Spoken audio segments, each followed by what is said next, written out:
The apartment was smaller than she remembered from the listing, but it was quiet, and that mattered more than space now. After the divorce, silence had become both her enemy and her refuge. She placed the last box near the window and stood still, listening to the unfamiliar sounds of the building.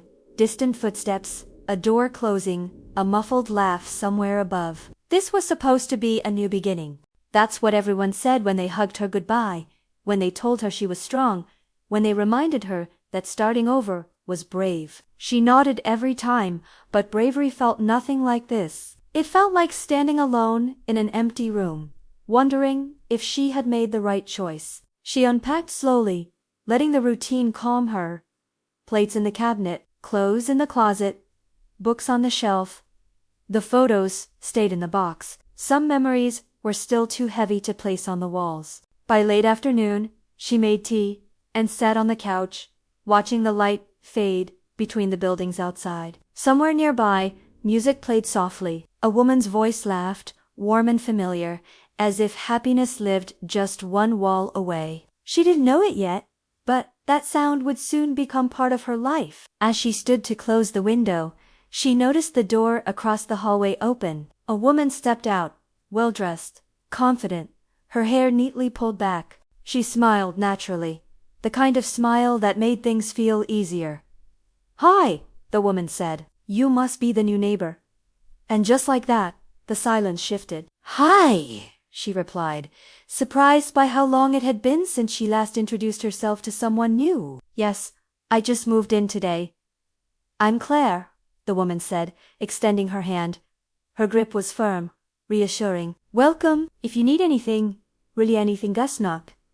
There was something effortless about Claire. She spoke calmly, smiled easily, and stood as if she belonged exactly where she was. Her apartment door closed behind her, and for a brief second, the hallway felt warmer. They exchanged small talk.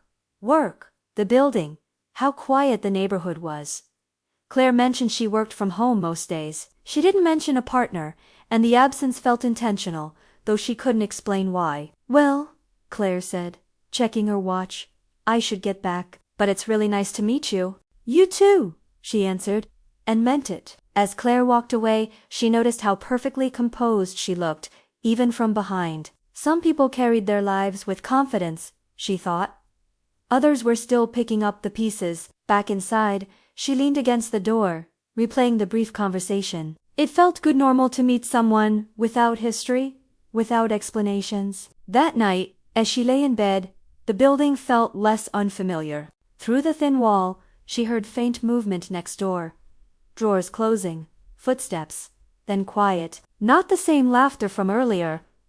She told herself she was imagining things. After all, it was just the first day. Still, before falling asleep, she found herself thinking about the woman next door and wondering why someone who seemed so complete lived alone in a place like this. Over the next few weeks, their paths crossed naturally in the hallway. By the mailbox. Near the elevator, on rushed mornings, conversations grew longer, more relaxed. Claire had a way of asking questions that felt genuine. Not invasive, just curious. "Where did you grow up? What do you miss the most? Do you like living here so far?" Sometimes they talked about work. Other times, about small things. Bad coffee, loud neighbors, favorite shows. Slowly, without effort, comfort replaced formality. One evening, they stood in the hallway longer than usual, leaning against opposite walls. "Divorce is strange," she admitted suddenly, surprised by her own honesty. "It doesn't end all at once. It ends in pieces." Claire nodded. "Yes. People think it's one moment, but it's 100 small goodbyes." That answer lingered. They didn't talk about Claire's personal life as much. When asked, she kept things vague. "It's complicated," she'd say, with a soft smile. Not defensive, just closed.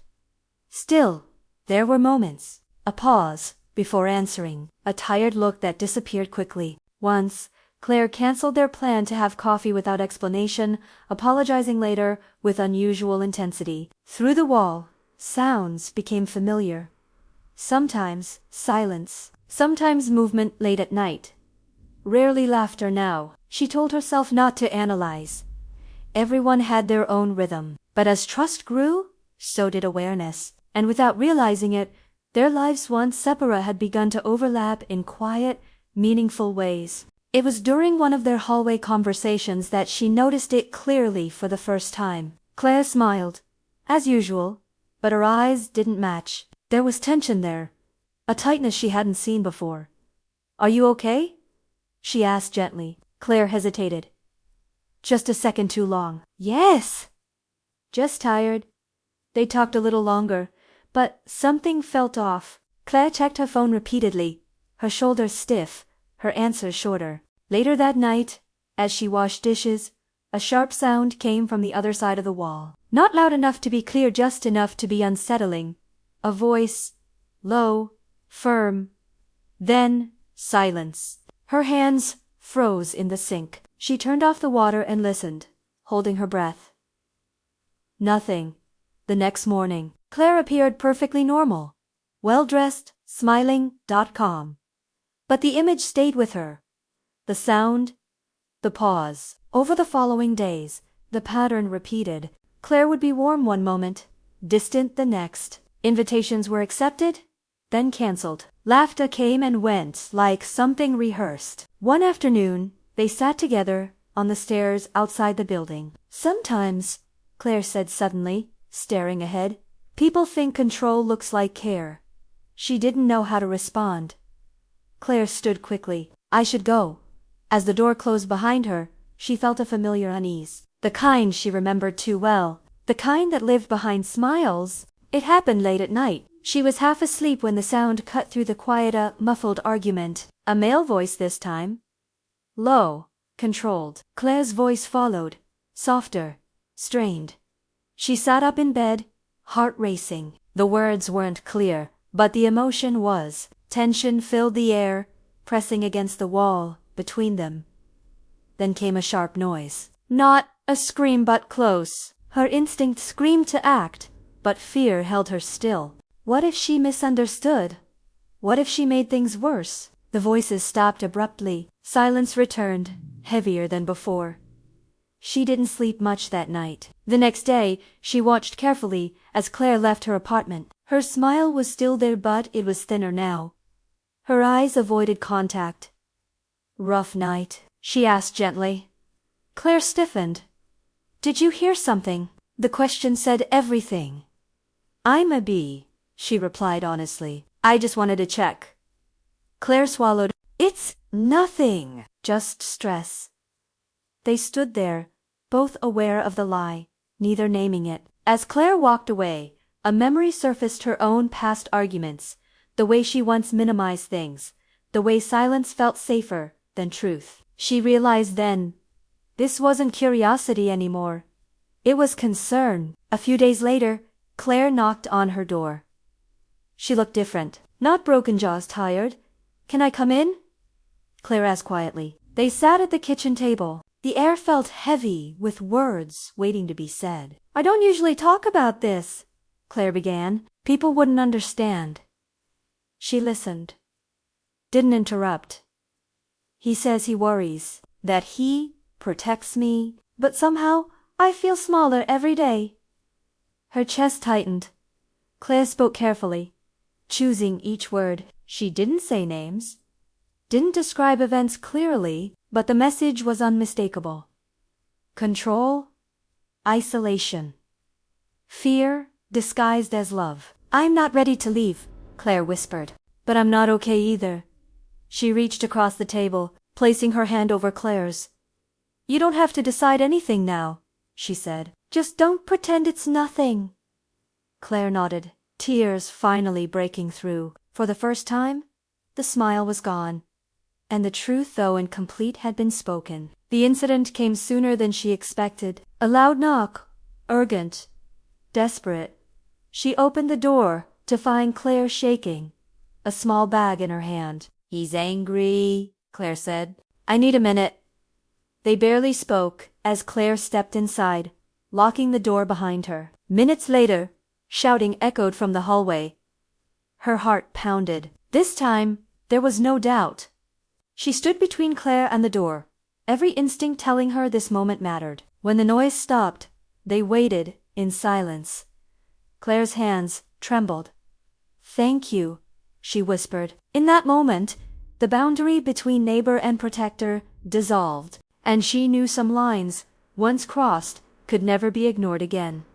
After that night, nothing felt the same. Claire stayed distant, embarrassed, grateful, afraid all at once. And she reflected on her own past, on how easily patterns repeat, on how silence becomes habit. Fear lingered, but clarity followed. Helping someone meant risk, but doing nothing meant regret. She saw herself in Claire more than she expected, and that recognition changed her. Claire came to her door again days later. "I'm leaving," she said. "Not permanently."